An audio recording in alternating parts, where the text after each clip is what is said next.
Kapan mau dimatikan? Bisa pun dikasih tahu ya. Khusus surat 2 ayat 100. Surat 2 ayat 108.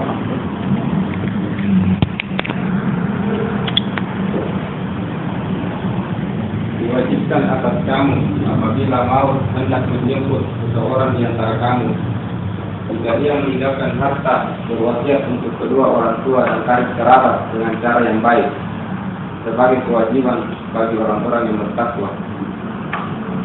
Ya. Diwajibkan atas kamu, kalau maut itu hendak menjemput kamu, hendaklah kamu berwasiat tahu ini. Berwasiat. Kalau maut mau menjemput kamu,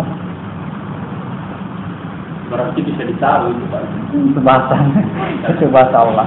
Itu kewajiban bagi orang yang bertakwa. Berarti yang bisa itu adalah orang yang bertakwa.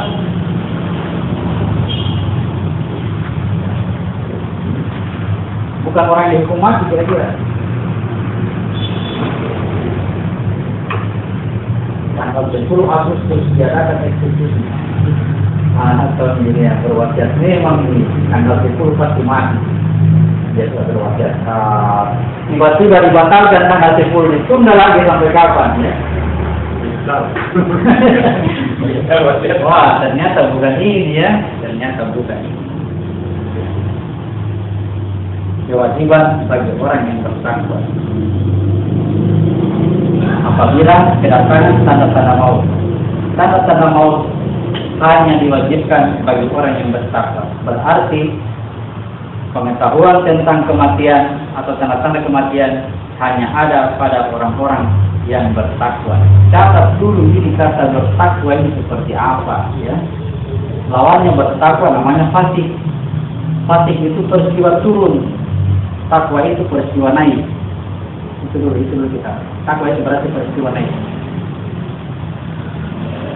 Umatnya Nabi Isa bertanya kepada Isa, wahai Isa, sanggupkah Tuhan menurunkan hidangan dari langit? Isa menjawab, hendaklah kamu bertakwa kepada Tuhan. Kalau mau turun hidangan dari langit, hendaklah kamu bertakwa. Apa itu hidangan dari langit?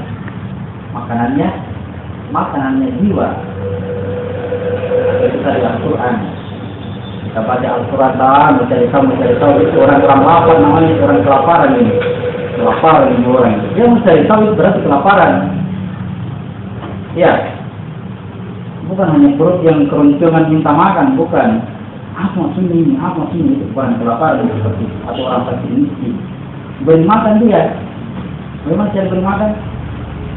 Hidangannya adalah Al-Quran. Jadi hidangannya seluruh manusia seharusnya satu waras, namanya Al-Quran. Bukan tempayan tempat tapisan nasi baru dimakan itu satu kelompok ramai-ramai, bukan. Al-Quran yang maksud. Itu makanya serentak kalau itu semua tidak akan ada perselisihan, ya tidak akan ada perselisihan. Tapi kata Allah akan ada perselisihan, berarti tidak semua akan makan dari Al-Quran. Ada buku lain yang seperti digali.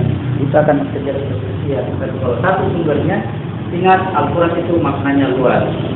Kalau maknanya luas, hendaklah kamu berlapang-lapang dada. Lapang dadalah dengan apa yang orang lain dapatkan. Yang penting sumbernya sama. Ya, sumbernya sama. Persoalannya adalah sumbernya tidak sama, kemudian ya merasa diri lebih baik daripada yang lain. Tunggulah. Suatu saatnya tunggulah biarkanlah mereka dalam kesesatannya sampai suatu waktu, entah kapan dia berubah ganti wadah tempat makan, cukup satu saja. Jangan satu pelajari bukunya mazhab apakah, lagi mazhab apa berkuat di mazhab akhirnya perang antar mazhab. Jangan bagus tadi bodoh tidak tahu apa-apa. Namun saja kita jalan dan murid tidak tahu apa-apa ini. Firman Tuhan tetap jalan, turun terus firman Tuhan. kita baca dengan kebodohan kita. Tuhan tahu itu bahwa ini orang bodoh ini mau cari tahu ini. Dia kasih tahu dengan cara yang kita tidak tahu. Ya. Ini kita mencari petunjuk, bukan mencari kelemahannya Tuhan. Ini ada Al-Quran, suaranya Tuhan itu, firman-Nya Tuhan langsung. Dan kalau kita baca Al-Quran sama dengan dialog langsung dengan Tuhan. Urusannya Tuhan mau, memang saya bodoh. Tuhan mau ya. Kita itu tahu kan? Kita itu tahu Tuhan. Berbeda kalau saya salah masuk neraka. Kenapa masuk neraka? Saya baca ilmu ya. Tapi jangan fatal ya, jangan fatal. Fatal artinya kalau diperintah dia bunuh diri, berpikir tinggi. Masa Tuhan suruh saya bunuh diri? Masa Tuhan suruh saya bunuh orang? Berpikir juga, jangan bunuh orang kafir. Siapa lagi masuk gereja ini? Fatal itu jadinya. Yang tidak fatal itu kayak gunakan akalmu, gunakan pikiranmu ya. Memang pikiran dulu, pikiran, akal terlalu tinggi. Masa begini Tuhan, masa begini. Untuk apa dia tulis alif lam mim baru dia katakan hanya Tuhan yang tahu. Kenapa dia tulis di sini Pak? Kenapa tulis di sini alif lam mim? Oh, kalau sudah begitu, nanti dia akan tahu dengan cara itu. Ya, intinya kita mau cari tahu. Persoalannya adalah kalau kita sudah merasa tahu itu bahaya. Mau dikasih tahu tapi kita yang paling tahu. Ada orang tahu, ada orang tahu. Dia kayak seperti itu. Merasa ini paling tahu. Tapi dia tidak tahu. Ada satu yang dia tidak tahu. Bahwasanya dia tidak tahu. Hanya ini yang dia tidak tahu. Banyak sekali pengetahuannya. Lengkap. Pokoknya sudah ulama ini, ulama. Tapi dia ada satu yang dia tidak tahu. Bahwasanya dia tidak. Contohnya dia tahu dirinya bahwa dia tidak tahu, tidak akan masuk dalam kelompoknya ini bilangnya majelis ulama. Nah, bisa ini. Karena saya tidak tahu, ulama itu orang yang tahu. Dan saya tidak tahu. Pengetahuan hanya datang dari Allah. Tidak masuk dalam majelis ulama. Itu menunjukkan. Bukannya kalau tidak perang dengan ulama.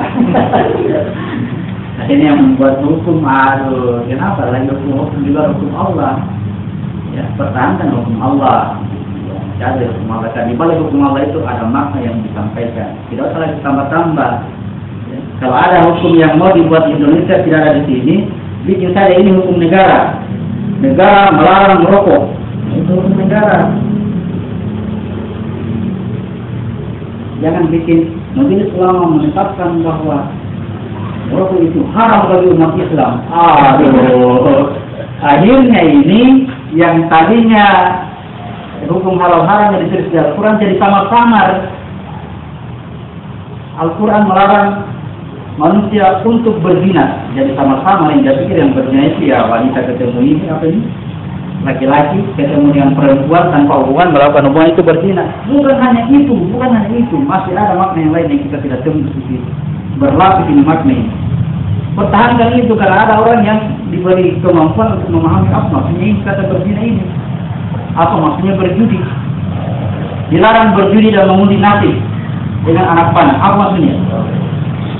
Berjudi itu kita pertaruhkan kita punya diri, ya, kita punya pertaruhkan keselamatan diri ini, ya, tanpa dasar pengetahuan.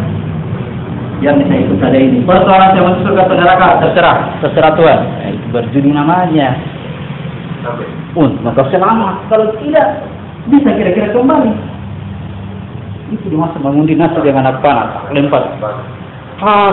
Untung kena. Untung dia kena. Kalau tidak kena, tidak bisa kembali dengan apa nih? Ulangi deh, ulang. Tidak bisa, dia sudah terlanjur terlempar. Itu namanya mengundi nasi dengan anak panah. Mengundi keselamatan diri kita dengan hal-hal yang kita tidak tahu. Walau alam terusnya Allah ini sudah berpetunjuk. Kenapa walau alam terus ini? Walau alam. Kalau memang walau alam jangan dulu sampaikan karena kita belum tahu, ya kan? Walau alam hanya Allah yang tahu. Ya sudahlah, jangan tahu kepada Allah, jangan sampaikan dulu. Ya, beberapa kali. Mudah-mudahan kita tidak seperti itu. Ya, cari tahu betul. Yakin karena orang yang khusus sholatnya adalah orang yang yakin bahwa dia berjumpa dengan Tuhannya.